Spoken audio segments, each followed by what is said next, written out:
قرآن شریف میں ایک سورت ہے، اگر سونے سے پہلے اس سورت کو آپ پڑھ لیں، روزانہ پڑھنے کی عادت ڈالیں، تو یہ سورت کی تاثیر یہ ہے کہ آپ جو سوچو گے وہ ہوگا، جو سوچو گے وہ ہوگا۔ اس سورت کا نام ہے سورہ مزمل، 2 رکوع پر مشتمل ہے یہ سورت، اور 5 منٹ سے بھی کم کا وقت لگتا ہے۔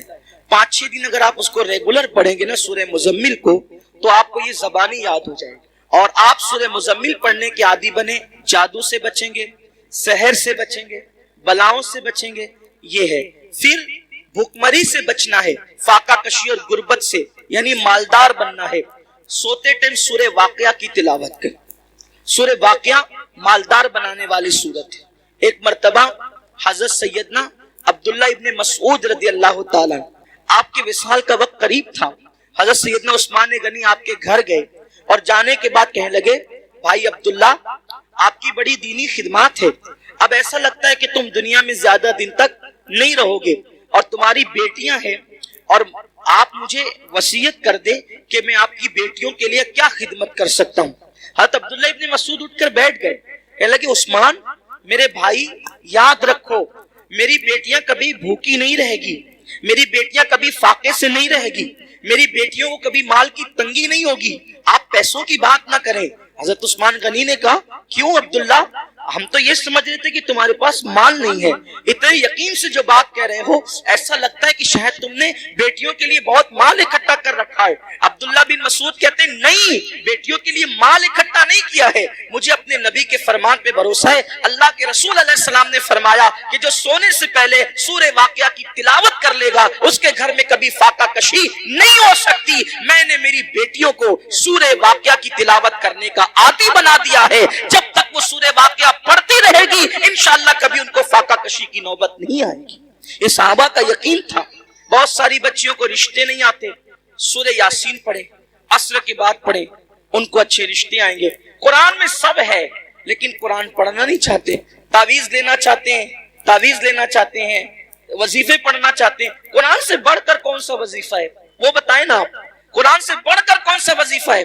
دیکھو حضور غریب نواز رضی اللہ تعالیٰ جے پال جوگی کے سارے جادو کا جواب صرف ایک آیت سے دیا ہے غریب نواز نے، اس کو آیت الکرسی کہتے ہیں۔ آیت الکرسی سے جے پال جوگی ہار گیا، غریب نواز کے مقابلے میں نہیں آ سکا۔ وہ سورہ فلق سورہ ناس پڑھ کے دم کیجئے، نظر بد ختم ہوگی۔ بچے جو شام کے وقت رات رات بھر روتے ہیں، فلق اور ناس پڑھ کر دم کرو، بچے رونا بند کر دیں گے، نہیں روئیں گے بچے۔ نظر لگتی ہے، 3 مرتبہ لیلاف قریش پڑھو، نظر فوراً ختم ہوگی۔ اب آپ کہیں گے ہم تو کرتے ہیں نا لیکن اثر نہیں ہوتا، یہی بات خاص ہے، یہ بات خاص ہے۔ ایک مجھے بہت خوبصورت بات یاد آئی، ہمارے مرشد آبرو سلسلہ چشتیہ شہباز اولیاء حضرت سیدی بابا فرید الدین گنج شکر رضی اللہ تعالی، یہ سلسلہ چشتیہ کی آبرو ہے بابا فرید، بڑے پیارے بزرگ ہیں بابا فرید الدین۔ غریب نواز نے کہا تھا، قطب الدین ایسے شہباز کا تو نے شکار کیا ہے کہ اس کے ذریعے سے قیامت تک تیرا نام زندہ رہے گا۔ بابا فرید کے پاس ایک عورت آئی اور آ کر کہتی، سرکار میری بیٹی کی شادی ہے، پیسوں کا انتظام نہیں، سرکار انتظام کر دیں۔ اب وہ اللہ والے لوگ، اب بابا فرید جیسا اللہ والا، بابا فرید جب پاک پٹن میں رہنے گئے تھے شروع میں، تو ایک درخت کے نیچے قیام تھا، اور جو کپڑوں کی پوٹلیاں اور جو سامان کی گٹریاں تھی نا وہ رکھنے کو جگہ نہیں تھی۔ پنجاب کے لوگ یعنی پاک پٹن کے لوگ بہت ستاتے تھے، رہنے نہیں دیتے تھے، تو سامان کہاں رکھیں اپنا، تھا تو تھوڑا ہی سامان، جگہ تو چاہیے، تو درخت پہ لٹکا کر رکھتے تھے سامان۔ اب جس کا خود کا چھت نہ ہو اس کے پاس آئیے کیا کہنے، میری بیٹی کی شادی نہیں ہے، شادی ہے، پیسے کا انتظام ہے۔ اب بابا فرید، او بابا فرید مطلب فرید، یہ ان کا نام نہیں فرید، ان کا نام ہے مسعود، اور ان کا لقب ہے فرید۔ فرید کا مطلب ہوتا ہے یکتا، بے ہمتا، کوئی ہمسر نہیں، کوئی ثانی نہیں۔ ان کے دور میں وہ تھے فرید الدین۔ بڑھیا آئی، آنے کے بعد کہا پیسوں کا انتظام نہیں۔ سرکار بابا فرید نے کہا ایک کام کر مائی، وہ سامنے جو ڈھیلا پڑا ہے نا مٹی کا، وہ ڈھیلا میرے پاس لا۔ وہ ڈھیلا لائی، فرمایا پکڑ اس کو۔ اس نے ڈھیلا پکڑا، بابا فرید نے سورہ فاتحہ پڑھی 3 بار۔ کتنی بار؟ کون سی سورت؟ سورہ فاتحہ کا مطلب زور سے بولیے، الحمدللہ، سب کو یاد ہے نا؟ سورہ فاتحہ 3 بار پڑھی، دم کیا، فرمایا اس کو ڈھانک لے اور گھر جا کے کھولا۔ ڈھانک لیا، گھر جا کر کھولا تو وہ سونا بن گئی۔ مٹی کیا بن گئی؟ سونا بن گئی۔ اب وہ شادی بھول گئی، انسان تو لالچی ہوتا ہے۔ بابا صاحب نے کتنا آسان طریقہ بتایا مٹی کو سونا بنانے کا۔ اس نے شادی بھول گئی، بولا یار ایک ڈھیلے پہ اگر پڑھنا ہی ہے سورہ فاتحہ تو پھر ایک ڈھیلے پہ کیا پڑھنا۔ وہ ڈھیلے ہی جمع کرتی رہی مٹی کے، پورا گھر بھر دیا ڈھیلے سے، اور جب رات ہوئی تو فاتحہ پہ فاتحہ، فاتحہ پہ فاتحہ، فاتحہ پہ فاتحہ پڑھتی رہی، پھونکتی رہی، پڑھتی رہی، رات سے صبح ہو گئی، وہ مٹی کے مٹی رہی۔ اس نے کہا بابا صاحب نے تو میرے سامنے یہی پڑھا تھا، اس کے سوا کچھ نہیں پڑھا تھا، اب سونا بنا دیا، اور میں رات بھر پڑھی، غصے میں صبح آئی، کہا سرکار کیا بات ہے یہ؟ فرمایا مائی کیا ہوا، تیرا مسئلہ تو حل ہو گیا، ناراض کیوں ہے؟ کہا کہ آپ نے سورہ فاتحہ پڑھا تو مٹی سونا بن گئی، میں پوری رات، آپ نے صرف 3 بار پڑھا تھا، میں پوری رات پڑھ پڑھ کے پھونکتی رہی، وہ مٹی کے مٹی رہی۔ اور صحیح بتانا آپ نے فاتحہ کے سوا کچھ پڑھا تھا؟ کہا نہیں فاتحہ ہی پڑھا تھا، کچھ نہیں پڑھا تھا۔ تو کہا کہ آپ پڑھتے تو سونا، ہم پڑھتے تو مٹی۔ بابا صاحب نے مسکرا کے کہا او مائی فرید جیسی زبان تو لا، فرید جیسی زبان تو لا۔ کسی کو ٹائیفائڈ ہوتا ہے، ٹائیفائڈ کا مزہ، چائے پیتا ہے تو کیسی لگتی ہے؟ کڑوی۔ کیسی لگتی ہے؟ بولو چائے کڑوی ہے کہ زبان کڑوی ہے؟ کیا کڑوی؟ آدمی کہتا ہے چائے کڑوی ہے، آدمی کیا کہتا ہے؟ چائے کڑوی نہیں ہے، اگر چائے کڑوی ہوتی تو سب کو کڑوی لگتی، تیری زبان کڑوی ہو گئی ہے۔ کیوں؟ کیونکہ تجھے بیماری ہے، بیماری کی وجہ سے تجھے چائے کڑوی لگ رہی ہے۔ ایسے ہی جیسے ٹائیفائڈ والوں کو چائے کڑوی لگتی ہے، ویسے ہمیں گناہوں کا ٹائیفائڈ ہو گیا ہے۔ جس دن یہ گناہوں کا ٹائیفائڈ ختم ہو جائے گا، ہم بھی سورہ فاتحہ پڑھیں گے اور مٹی سونا بنتی چلی جائے گی۔ لیکن کوئی بیماری کے یہ گناہوں کے ٹائیفائڈ سے نکلے تو صحیح۔ دیکھو جو لوگ قرآن پڑھتے ہیں، قرآن ان کے چراغ بھی لوگ نہیں بجھا سکتے۔ میں نے بار بار اپنی قوم سے کہا کہ لوگ حیران ہیں، کرونا وائرس، ایک بھوت سوار ہو گیا کرونا وائرس کا، کرونا وائرس، پھر یہ وائرس اور وہ وائرس، سارے وائرس یہ وائرس میں پریشان ہے۔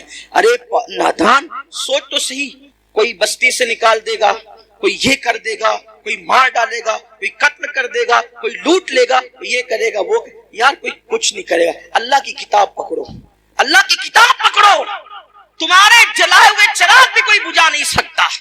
آپ کو مٹانا آسان نہیں ہے، قرآن پکڑ کر دیکھو۔ کیا وہ مشہور سا واقعہ میرے مرشد سیدی شمس الدین ترک پانی پتی کا نہیں سنا کہ سرکار صابر کلیر نے کہا تھا بابا شمس جب تجھ سے کرامت کا ظہور ہو سمجھ جانا میرا انتقال ہو گیا، اور آ جانا پھر سیدھے کلیر اور پھر میرا انتقال ہو چکا ہوگا، لیکن مجھے ہاتھ نہیں لگانا۔ شمس الدین ترک پانی پتی گئے، دن بھر فوج میں کام کرتے تھے، رات کو قرآن پڑھتے تھے۔ بادشاہ حملے کر رہا تھا، ناکام ہو رہا تھا۔ ایک دن بادشاہ نے رات کے وقت ہاتھ اٹھا کے دعا کی، مولا کامیابی نہیں ملتی، ارشاد ہوتا ہے طوفان آئے گا اور جس کا چراغ طوفان میں بھی جل رہا ہوگا، یہ تو آپ نے بار بار سنا، اس کا اینڈ سن لے آپ، آج خاص اس کا اینڈ سن لے، شاید اس کا اینڈ آپ نے نہیں سنا ہوگا اب تک، کم سے کم مجھ سے تو نہیں سنا ہوگا، اس کا اینڈ سن لے آپ۔ بادشاہ سے کہا طوفان آئے گا، چراغ نہیں بجھے گا۔ بادشاہ طوفان کا انتظار کرنے لگا، طوفان آیا، بادشاہ باہر نکلا تو خیمے سب کے اڑ گئے تھے، دیکھا کہ ایک چراغ جل رہا ہے اور وہاں بیٹھ کر قرآن پڑھنے والا قرآن پڑھ رہا ہے۔ بابا شمدین کیا کر رہے تھے؟ قرآن پڑھ رہے۔ وہاں گئے، پیر پکڑ لیے، سرکار آپ دعا کر دے قلعہ فتح ہو جائے۔ فرمایا تو کسی غلط جگہ آ گیا، یہاں کیا ہے؟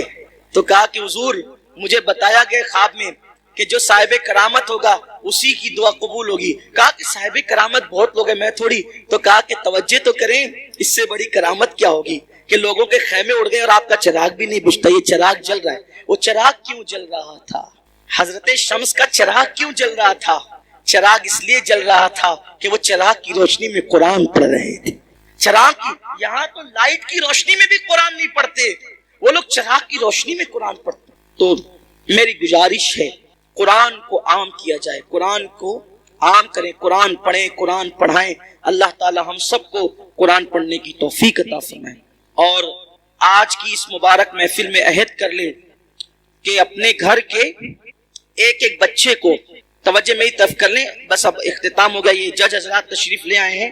جب جج آ جاتے ہیں تو پھر اپنی ضرورت نہیں رہتی, اور یہ لوگ مجھے بٹھاتے اس لیے کہ جب تک جج نہیں آئے تب تک بیٹھے. یہ کوئی تقریر سننے کے لیے تھوڑی بٹھایا ہے. یہ تقریر کہا کہ جج آئے تب تک بولیے نا. تو ہاں, جزاک اللہ, بڑی نوازش. اللہ آپ لوگ کو محبت و سلامت رکھے. اصل زندگی ہنس بول کے گزارنے کا ہی نام ہے. ہاں, غصے گرمی والے لوگ چڑچڑے ہو سکتے ہیں, متقی نہیں ہو سکتے. حضور سب سے بڑے متقی تھے لیکن سب سے زیادہ مسکراتے تھے. مسکراتے رہیے, مسکراتے رکھیے. جس کی تسکین سے, میرے امام نے کہا, جس کی تسکین سے روتے ہوئے ہنس پڑے اس تبسم کی عادت پہ لاکھوں. میری گزارش ہے, سنی دعوت اسلامی جیسی تحریک آپ کے یہاں اللہ کے کرم سے موجود ہے, ہمارے یہاں موجود ہے. اپنے گھر کے ایک ایک بچے کو عالم دین حافظ قرآن بنائیے, اللہ کے لیے بنائیے. آپ کا گھر محفوظ ہو جائے گا. اگر آپ کا بچہ حافظ قرآن بن گیا نا, حافظ قرآن, تو وہ اپنے گھر کے خاندان کے 700 لوگوں کے, ایسے 700 لوگوں کی بخشش کرائے گا جن پر جہنم کا عذاب لازم ہو چکا ہو. یعنی جن کے لیے فیصلہ ہو گیا کہ یہ جہنم میں جائے گا, وہ حافظ قرآن اللہ سے کہے گا مولا میں حافظ تھا نا, یہ میرے خاندان کا آدمی, اس کو بخش دے. اللہ کہے گا جا تیری وجہ سے بخش دے. 700 لوگ, وہ اتنوں کو لے جائے گا تو اس حافظ کا مرتبہ کیا ہوگا, اور اس کے ماں باپ کا مرتبہ کیا ہوگا. سبحان اللہ, کیا مرتبہ ہوگا اس کے ماں باپ کے سر پر ایسا نورانی تاج رکھا جائے گا کہ اس کی روشنی سے پورا میدان محشر منور ہو جائے گا. اور اتنا آسان ہے بھائی, کتنا آسان ہے. میں یہ نہیں کہہ رہا ہوں آپ کو اسکول سے ہٹا لو, نہیں, اسکول پڑھتے ہوئے حافظ. یہاں جتنے بچے اسکول پڑھتے ہوئے حفظ کر رہے ہیں, ذرا کھڑے ہو جاؤ. تو یہ سب بچے اسکول پڑھ پڑھ کے حفظ کر رہے ہیں, اور اس میں سے 6 بچے اس سال حافظ قرآن میں. کتنے؟ 5 بچے. معاف, جامعہ پہ 6 تھے, یہاں 5. وہ کون بچے؟ 5 بچے. اب بیٹھ جاؤ, وہ 5 کون ہے جو اس سال حافظ ہوئے یہاں سے؟ یہ 5 بچے. بیٹا تم کیا پڑھ رہے ہو ابھی؟ 10ویں پڑھ رہے ہیں. کیا نام بیٹے؟ عقیل احمد. تم کیا پڑھ رہے ہو بیٹا؟ کالج میں کیا کر رہے ہو؟ یہ CA بن رہے ہیں اور حافظ قرآن ہو چکے ہیں. تم کیا کر رہے ہو بیٹا؟ اسکول پڑھ چکے. کون سی, کہاں تک پڑھے ہو؟ 10ویں تک پڑھ کر انہوں نے قرآن حفظ کیا. تم بیٹا؟ یہ 11ویں 8ویں. ہمارے ساتھی ہیں, پرانے ساتھی عبدالرشید بھائی, یہ ان کا بیٹا ہے محمد رضوان. ہاں, میں ابھی سوچ رہا تھا وہاں بیٹھے بیٹھے, یہ آخری میں انہوں نے پڑھا نا, پورا حفظ ہو گیا ان کا مکمل. میں نے سوچا اس کے باپ کا نکاح میں نے پڑھایا تھا, اب یہ اتنا بڑا ہو گیا کہ اس کا نکاح پڑھانے کا وقت آ گیا. اللہ تعالیٰ نے مجھے بھی کتنی عمر عطا فرمائی, اس کے باپ کا نکاح بھی پڑھاؤ, اس کا ہی پڑھاؤں گا انشاءاللہ, اس کے بیٹے کا بھی پڑھاؤں گا. کیا نام ہے بیٹا تم کیا کر رہے ہو؟ 11ویں. یہ بھی پڑھ رہے ہیں آرٹس میں, اور یہ حافظ قرآن. یہ 5 بچے. یہی اسکول نہیں چھوڑنا, اسکول پڑھتے ہوئے دین دنیا دونوں ساتھ ساتھ بیٹھو. یہ میں نے اسی ممبر پہ بیٹھ کر ختم قرآن کے وقت ایک بات کہی تھی کہ ہم وہ دور چاہتے ہیں کہ جو تراویح پڑھانے والا ہو وہ ڈاکٹر ہو, ٹیچر ہو, وکیل ہو, انجینئر ہو. انشاءاللہ یہ منظر آپ چند سالوں کے اندر اندر دیکھیں گے. آپ کا تعاون چاہیے, آپ کی مدد چاہیے. مدد اور تعاون میں یہ نہیں کہہ رہا ہوں کہ چندہ دے کر کرو, چندہ دینا ہو دو, مت دینا ہو مت دو, چندے کی کوئی بات نہیں ہے. دین کا کام اللہ رسول کی مدد سے چلتا ہے. اپنے بچے دو ہمیں, اپنے بچے. آپ سے ہمیں یہ تعاون چاہیے کہ آپ کے بچے چاہیے ہمیں. اور جیسے آپ اسکول کے لیے اپنے بچوں کو تنبیہ کر کر کے بھیجتے ہیں, ویسے مدرسے میں بھیجیے یہاں. اور رپورٹ, مفتی صاحب نے کہا نا ہر مہینہ رپورٹ جاری ہے, محنت ہو رہی ہے. دارالعلوم میں جو بڑے دارالعلوم میں جو تنخواہ دی جاتی ہے سنی دعوت اسلامی, وہ اس مدرسے میں دے رہی ہے پارٹ ٹائم پڑھانے والوں کو. وجہ کہ بچے اچھے سے تعلیم حاصل کریں, سلسلہ جاری رہے, مضبوط تعلیم ہو. تو ماں باپ کے سر پہ تاج ہوگا, تاج. کچھ آخرت کے لیے کر لو. آپ کا بچہ, میں یہ تھوڑی کہتا حافظ بننے کے بعد آپ امامتی کرائیے. ارے حافظ بننے کے بعد آپ اس کو کرانہ دکان پہ بٹھائیے, سال بھر کرانہ دکان سنبھالے گا, اس کے بعد وہ رمضان شریف میں تراویح پڑھائے گا. اورنگزیب سال بھر حکومت سنبھالتے تھے اور رمضان شریف میں دلی کی جامع مسجد میں تراویح پڑھاتے تھے. اور کیسے حافظ بنے؟ اب وہ بات پوری بول کے پوری کر دیتا ہوں, ختم کر دیتا ہوں. جو لوگ سن چکے ہیں وہ سن چکے, جو نہیں سنے ان تک پہنچے. میری بہنوں تک میری آواز پورے شہر میں پہنچ رہی ہے. ماؤں سے بھی کہتا ہوں, جنتی بننا ہے, موقع ہے, اپنے بچوں کو عالم حافظ بناؤ. آپ کے لیے نجات کا ذریعہ بنے گا آپ کا بچہ. اورنگزیب کے بیٹے حافظ قرآن بنے. حافظ قرآن بنے تو اورنگزیب نے کہا جاؤ بیٹا دادا کو سلام کر, یعنی شاہ جہاں کو. کس کو؟ صاحب عالم شاہ جہاں کو سلام کر کے وہ گئے. اور جانے کے بعد شاہ جہاں کو جن کا لقب تھا ہندوستان میں صاحب عالم, صاحب عالم ذل الہی, تاریخ میں ان کے القابات. بڑا بادشاہ, بڑا بادشاہ, اتنا بڑا بادشاہ ہو کر بھی کبھی تہجد نہیں چھوٹی اس شخص سے. شاہ جہاں تہجد گزار بادشاہ گزرا, کبھی نماز نہیں چھوٹی اس شخص کی. شاہ جہاں جس لوگوں نے تاریخ الٹ پلٹ کر دی, بادشاہوں سے بدگمان کرا دی, تو حضرت صاحب عالم شاہ جہاں سے کہا کہ جاؤ دادا کو سلام کر کے. شاہ جہاں کو سلام کر کے یہ بیٹھے تھے قلعے میں, بچے آئے, دادا جان السلام علیکم. ہاں بیٹا سلام, عید ہے آج. نہیں دادا عید نہیں ہے, لیکن عید سے بڑا دن ہے. کہا کیا عید سے بڑا دن؟ تو کہا کہ آج ہم دونوں بھائیوں کا قرآن ختم ہو گیا, ہم نے حفظ کر لیا. کہا چلو بھاگو یہاں سے. اور دادا جی حفظ کیا نا؟ کہا ہاں اسی لیے بھگا رہا ہوں. کہا کیوں؟ اس میں تو بیٹا تیرے باپ کا فائدہ ہے, ہمارا کیا فائدہ ہے؟ تیرے باپ کے سر پہ جنت کا تاج سجے گا نا. ارے اس دن مجھے خوشی ہوتی کہ میرا بیٹا بھی حافظ قرآن ہوتا. بچے گئے, ابا دادا ایسا ایسا کہہ رہے تھے. کہا بیٹا تیرے دادا کو جا کے کہہ دے کہ بابا کے سر پہ بھی انشاءاللہ تاج ہوگا, میں بھی آج سے حافظ قرآن بنوں گا. اور حکومت سنبھالتے ہوئے صرف 6 مہینے میں اورنگزیب نے قرآن شریف یاد کر لیا.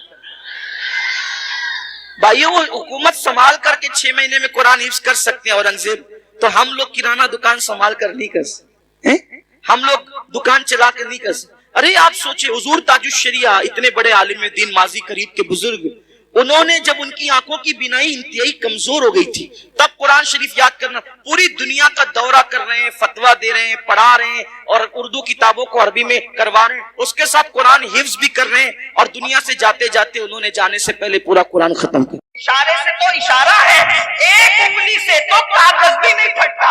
کاغذ پھاڑنے کے لیے بھی کم سے کم 2 انگلیاں چاہیے. لیکن اللہ اکبر, یہ کیا طاقت ہے کہ جبل ابو قبیس میں کھڑے ہو کے صرف اشارہ کرتے ہیں اور چاند ٹکڑے کر دیتے ہیں, اشارہ کرتے سورج کو پلٹا دیتے ہیں, اشارہ کرتے درختوں کو اپنے پاس بلا لیتے ہیں. ایسی طاقتور ہستی جب غار میں ہوتی ہے تو خدا اس طاقتور ہستی کو کس سے بچاتا ہے؟ مکڑی کے. اور دنیا میں مکڑی کے جالے سے کمزور کوئی چیز نہیں. دیکھو حضور سے طاقتور کوئی مخلوق نہیں, اور مکڑی کے جالے سے کمزور کوئی چیز نہیں. علماء کہتے ہیں تار عنکبوت اتنا, بلکہ قرآن نے کہا کتنا کمزور ہے. سورہ عنکبوت کے اندر سب سے کمزور ہے تار عنکبوت, مکڑی کا جالا. ایک دن کا دودھ پیتا بچہ بھی اگر انگلی ایسے کر دے تو مکڑی کا جالا ٹوٹ جائے, اتنا ہی کمزور ہے. لیکن میرے اللہ کی شان, اتنی طاقتور ہستی کو اتنے کمزور مکڑی کے جالے سے بچا کر بتاتا ہے. ہم بچانا چاہتے تو اس شان سے دیکھو. اور 500 سال تک حکومت کرنے والے کو ایک مچھر سے, اتنے کمزور مچھر سے ناک میں گھسا کے ہلاک کر دے. تو کیا بتا رہا ہے؟ اللہ کی طاقت سب سے بڑی ہے, تمہاری نہیں. اس کا پلان سب سے بڑا ہے, تمہارا نہیں. اس کا منصوبہ سب سے بڑا ہے, تمہارا نہیں. اگر بچنا ہے مصیبتوں سے اللہ کی پناہ میں, وہ بچانا چاہے گا تو مکڑی کے جالے سے نہیں بچائے گا. اور اگر ہلاک کرنا چاہے گا تو پھر کسی سرم کھا کی ضرورت نہیں پڑے گی, ہلاکو چنگیز کھا کی ضرورت نہیں پڑے گی, اللہ فلاں کی ضرورت نہیں پڑے گی. جب وہ تمہیں ذلت سے مارنا چاہے تو صرف وہ مچھر سے بھی تمہیں مار ڈالے, مچھر سے بھی تمہیں. تو اس کی پناہ کی طرف آؤ. اور اس کی پناہ کب ملے گی؟ کچھ بھی کر لو, نعرے لگا لو, بڑی بڑی باتیں کر لو, کانفرنس کر لو, یہ کر لو, وہ کر لو, اسکولیں بنا لو, مدرسے بنا لو, کالجز بنا لو, یہ کر لو, ایسا کر لو, سب کچھ کر لو. جب تک اس کی بارگاہ میں جھکو گے نہیں, سجدہ کرو گے نہیں, نماز پڑھو گے نہیں, اس وقت تک کہ اللہ کی پناہ ملنے والی نہیں. کیونکہ اللہ کے رسول سے فرما دیا گیا جو نماز چھوڑ دے وہ اللہ کی پناہ سے باہر ہو جاتا ہے. پھر ذلت اس کا مقدر, رسوائی اس کا مقدر, ذلیل ہونا اس کا مقدر, مفلس ہونا اس کا مقدر, ستایا جانا اس کا مقدر, پریشان ہونا اس کا مقدر. دنیا نے وہ دن بھی دیکھا جب مسلمانوں کو اللہ نے دولت دی, حکومت دی, تخت دیا, تاج دیا, مسلمان نماز چھوڑ کر باغی ہو گئے, نماز چھوڑ کر باغی ہو گئے, بغاوت کی طرف گئے. تو اللہ نے ہلاکو اور چنگیز خان کا بڑا لشکر مسلط کیا. تو کچھ ولی لوگ بیچ میں آ گئے. اللہ کے ولی لوگ کہ ہم مقابلہ کریں گے کس سے؟ ہلاکو چنگیز خان سے. جیسے مقابلے میں وہ ولی ہٹ گئے, نہیں کیا مقابلہ. لوگوں نے پوچھا اللہ والوں روحانیت کیا ہوگی, تو مقابلہ نہیں کرتے. کہا رجال الغیب کی روحیں تو ان کے سر پر ہے, اور وہ روحیں کہہ رہی جس کو ہم سن رہے ہیں, وہ روحیں کہتی ہیں ان کافروں سے, اے کافروں ان فاسقوں کو ختم کر دو. اے کافروں, ہلاکو چنگیز خان کی فوج کے سر پہ کس کی روحیں ہیں؟ ولیوں کی روحیں. اور کیا کہہ رہی ہے؟ اے کافروں ان فاسقوں کو بدکاروں کو ختم کر دو. مسلمان زانی ہوا, گانے سننے والا ہوا, شرابی ہوا, مسجدوں کو ویران کرنے والا ہوا, علماء کا گستاخ ہوا, اللہ کے دین کا باغی ہوا. اللہ نے اتنا بڑا لشکر بھیجا, اس لشکر نے کیا کیا پتہ ہے؟ مسلمانوں کی سر کی کھوپڑیوں پر مینار تعمیر کی. یعنی جب اللہ سے بغاوت کرو گے تو اللہ کے فیصلے کیا ہوں گے یہ وہی جانتا. جب خدا کے ساتھ سرکشی کرو گے پھر اس کے فیصلے کیا ہوگا. اب وہ بے نیاز ہے, کوئی مر رہا ہے, کوئی کٹ رہا ہے, کوئی تباہ ہو رہا ہے, اس کی ربوبیت کی شان پر کوئی فرق نہیں پڑتا. وہ غیور ہے, غیور. اس کے اپنے فیصلے, وہ اپنے محبوبوں کو یتیم کر دیتا ہے. اس کی شان غیرت ہے, اس کی شان غیرت ہے. شجر ممنوعہ کو ہاتھ میں لے لیا جاتا ہے تو معصوم کے کپڑے واپس لے لیے جاتے ہیں, جنت سے باہر کر دیا. اس کی شان غیرت کو دیکھیں. یہاں تو بہت آنکھ بند کر کے سوچنے, ارے مولانا کچھ بھی کریں گے اللہ تو ہم سے پیار کرتا ہے, ہم جنت میں جائیں گے. جسے خلیفہ بنایا تھا اس سے پیار نہیں تھا, فرشتوں کا مسجود بنایا تھا اس سے پیار نہیں تھا, جس کو دست قدرت سے پیدا کیا تھا اس سے پیار نہیں تھا. فرشتوں سے سجدہ بھی کروا کر پیار کا اظہار کیا جاتا ہے, اور لغزش پیغمبرانہ پر کپڑے واپس نہیں. اس بات پر کوئی غور کرنے والا ہے اس مجمع میں؟ معصوم سے خطا جس کے قریب سے ہو کر بھی نہیں گزر سکتی. لغزش پیغمبرانہ کی بنیاد پر. لغزش پیغمبرانہ کیا چیز ہے؟ معصوم سے کپڑے واپس لے لیے جاتے ہیں, آپ جہاں زمین پہ جائیں. اور پھر غیرت کا حال یہ ہے کہ وہ معصوم جسے فرشتوں نے سجدہ کیا تھا, جس کے سر پر تاج خلافت رکھ کر اپنے دست قدرت سے جسے جنت میں بنایا تھا, 200 سال تک وہ معصوم پکارتا ہے, دعا کرتا ہے, جواب بھی نہیں. غور تو کریں, ہم پاپی اپنی راتوں کا جائزہ لیں, ہم مجرم اپنے دنوں کا جائزہ لیں. سوچو ہم سے بڑا جھوٹا کون ہوگا دنیا میں؟ ہم تو جھوٹ بولنے کو گناہ بھی تصور نہیں کرتے, عورتوں پہ پاپ کی نظریں ڈالنے کو گناہ بھی تصور نہیں کرتے, ہاں حرام لقمہ کھانے کو گناہ بھی تصور نہیں کرتے. کتنے جرائم کر کے جنت کے دولہا بن کے بیٹھے کہ مولانا اتنا مایوس کرو ہمیں. ارے ہم میں کہتا ہوں معصوم کو لغزش پیغمبرانہ پر کپڑے واپس لے کے اگر جنت سے باہر نکالا جا رہا ہے, کوئی نفرت نہیں ہے, کوئی عداوت نہیں ہے.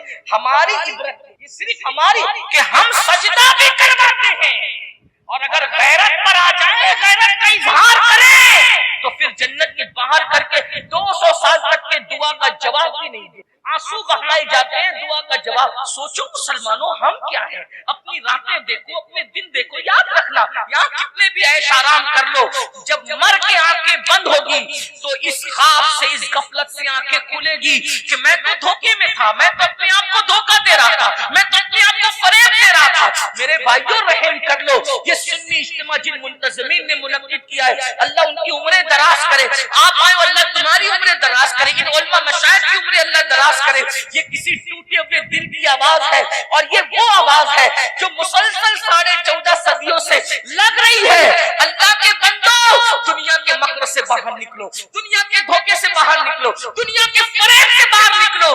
جب تک روح کا رشتہ جسم کے ساتھ جڑا ہوا ہے, جو جی میں آ رہا ہے کھا رہے ہو, جو جی میں آ رہا ہے پہن رہے ہو, جو جی میں آ رہا ہے کر رہے ہو, لیکن روح کا رشتہ جلد ٹوٹ جائے گا, آنکھیں بند ہو جائے گی, تب صرف رو گے, پچھتاؤ گے, آگے بڑھو گے, لیکن اس وقت پچھتانا کام نہیں آئے گا. اس لیے اللہ کا عذاب ہم میں سے کوئی برداشت نہیں کر سکتا. کسی میں طاقت نہیں ہے, کسی میں قوت نہیں. یہ دو چیزوں پہ نظر تو کرو. اللہ کے رسول علیہ السلام فرماتے ہیں قیامت کے دن اس کے ساتھ میرا کوئی وعدہ نہیں, اور اللہ کا پاک فرما رہا ہے میں اپنی رحمت اور امان کی چادر اس سے ہٹا لیتا ہوں. 50 منٹ کا ٹائم دینا ہے, صرف آج عہد کر لو. پھر اس کے بعد اللہ کے رسول علیہ السلام فرماتے ہیں اسی پہ بات اگر بڑھے گی تو بہت بڑھے گی. حدیث دوسری اسی پر آقا فرماتے ہیں پھر ہم نے جہنم کا مشاہدہ کیا. اللہ کے رسول فرماتے ہیں میں نے دیکھا کہ کچھ لوگ ہیں جو جہنم کے درختوں کے اندر, آگ کے درختوں میں الٹے لٹکے ہوئے. اللہ سن لیں, بتانے یہ بات میں کبھی آپ کو سنا سکوں عنوان رجب کی بنیاد پر معراج مقدس کی بنیاد پر ذہن میں آ گیا، لیکن غور کر بہنیں بھی غور کر کہ جہنم کی آگ کے درختوں میں کچھ لوگ الٹے لٹکے ہوئے ہیں۔ الٹے بھائیو، اگر ایسی کمرے میں بھی کسی کو الٹا لٹکایا جائے تو یہ کوئی چھوٹی موٹی بات نہیں۔ جہنم میں آگ کے درختوں کی شاخوں پر کہنے والا صادق الوعد الامین مصطفیٰ کریم رؤوف الرحیم صلی اللہ علیہ وآلہ وسلم فرما رہے کیا جہنم کے آگ کے درختوں پہ الٹے لٹکے ہوئے لوگوں کو جب ہم نے دیکھا، پوچھا جبریل یہ کون لوگ ہیں؟ جبریل امین نے عرض کیا یا رسول اللہ یہ ماں باپ کے نافرمان لوگ، یہ ماں باپ کے گستاخ لوگ، ماں باپ کے غدار۔ ہائے کہاں لٹکے؟ جہنم کے اندر، جہنم کی آگ کے درخت کی آگ کی شاخوں۔ کیا حال ہے ان کا؟ آج کل دیکھو یہ لوگ ماں باپ کی فرما برداری کرتے ہیں، نوجوان لڑکے تو ماں باپ کو کیا کہتے ہیں؟ بڈھا بڈھی ڈوکرا ڈوک، ماں باپ کو ماں باپ بھی نہیں، اور اگر ماں باپ بیچارے بھولی بالی صورت کے ہوں تو اپنے دوستوں کو ان کا تعارف بھی نہیں کراتے۔